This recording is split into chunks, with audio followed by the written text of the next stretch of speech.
বন্ধুরা, আমি অনেক সত্য কথা বলি, যার জন্য আমি অনেকের কাছেই খারাপ হয়তো, কিন্তু আমার এইগুলোই বলতে ভালো লাগে, তবেই বলি। আমি নিজেও খুব সৎ সৎ মানুষ, সৎ কাজটাকেই পছন্দ করি, সৎ মানুষকেও খুব ভালোবাসি। যাই হোক, সব থেকে বড় জিনিস যে মানুষের নিজের নিজের চয়েস। তো আমি হয়তো এই কথাটা বলবো, তোমাদের হয়তো ভালো লাগবে না, তবু বলছি। আমি আমার হাজবেন্ডের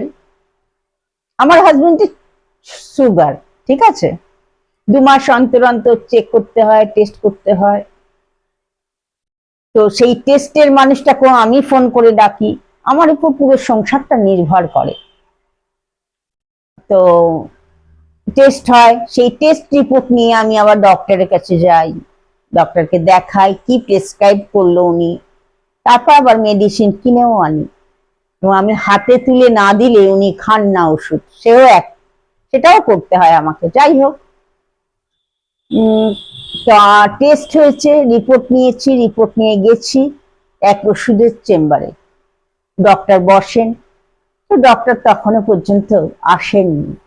সেই ওষুধের দোকানের ভদ্রমহিলা এবং ভদ্রলোক যিনি বসেন, ওই ভদ্রমহিলা এসে একজনকে আমার সামনে বলছে যে আমার তো 2 মেয়ে, বড় মেয়ে খুবই সুন্দর, ছোট মেয়েও সুন্দর, তো বড় মেয়ে বড় হয়ে গেছে, বিয়ে দেওয়ার যোগ্যতা, অন্তত 27-28 তো বয়স হবে। যাই হোক, উনি বলছে যে আমি আমার মেয়েকে বলে দিয়েছি, যেখানেই বিয়ে করবি সেখানেই ছেলের সাথে কথা বলে নিবি। কারণ মায়েরা এখনকার দিনে মেয়ে জন্ম দেওয়ার পরই ভেবে রাখে যে মেয়েটাকে আমি বিয়ে দেব, কিন্তু আমাদেরকে তো দেখতে হবে আগে। যেমন ছেলে জন্ম না হলে মা বাবা পাগল হয়ে যেত এই কারণে যে মেয়ে হলে তো সে তো পরের জন্য, কিন্তু এনার বিষয়টা আলাদা। এবং এখনকার এই বিষয়টা ঘরে ঘরে দেখছি, মেয়ে হয়েছে, আমার তো ছেলে নেই, আমাদেরকে কে দেখবে, এই বিষয়টা এসে যায়। তো যাই হোক, তো বলছে, আমি বসে আছি, আমার সামনে বলছে যে হাসিও পায় মায়েদের কথা শুনলে, যে আমি আমার মেয়েকে বলে দিয়েছি যেখানে বিয়ে করবি, বিয়ের ঠিক 8 দিনের মাথায় হাঁড়ি আলাদা করবি। তো ওই ভদ্রমহিলার ছেলে আছে, একসাথে খাওয়া দাওয়া করে, ছেলে বউ, এবং উনি হচ্ছেন শাশুড়ি মা, শ্বশুর মশাই। ওনারা শুনছেন কথা চুপ করে, যেহেতু ওষুধের দোকান, ওনাকে কিছু বলা যাবে না।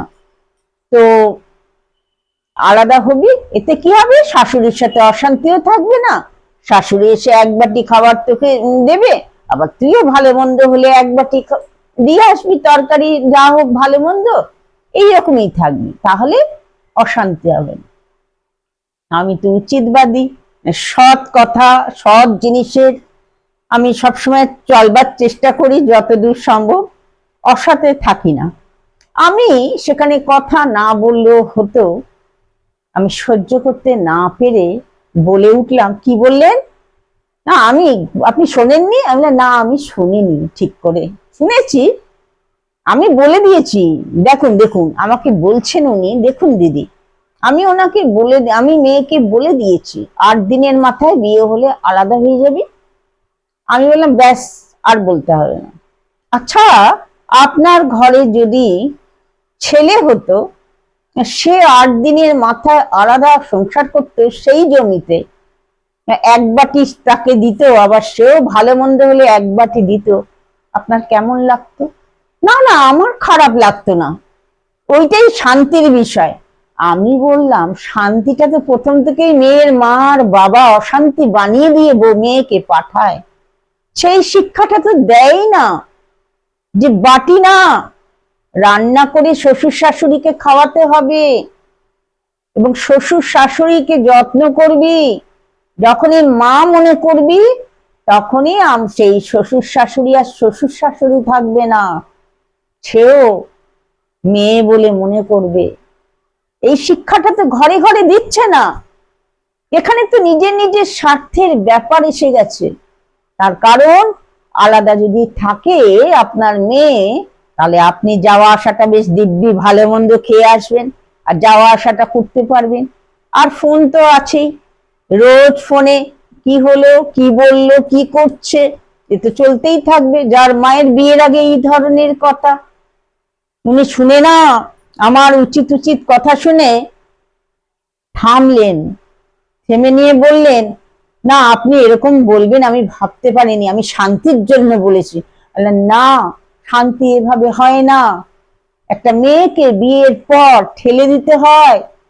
আপনি যদি লাগাতার ওর পিছনে পড়ে থাকুন তো অশান্তি তো অবশ্যই হবে। সে তো সংসারে ঢুকলোই না, তার আগে আপনি বলছেন আলাদা হয়ে যাবি। আমার সামনে আমি সহ্য করতে পারলাম না তো আপনার কথাটা। কি বিশ্রী ধরনের কথা বললেন আপনি।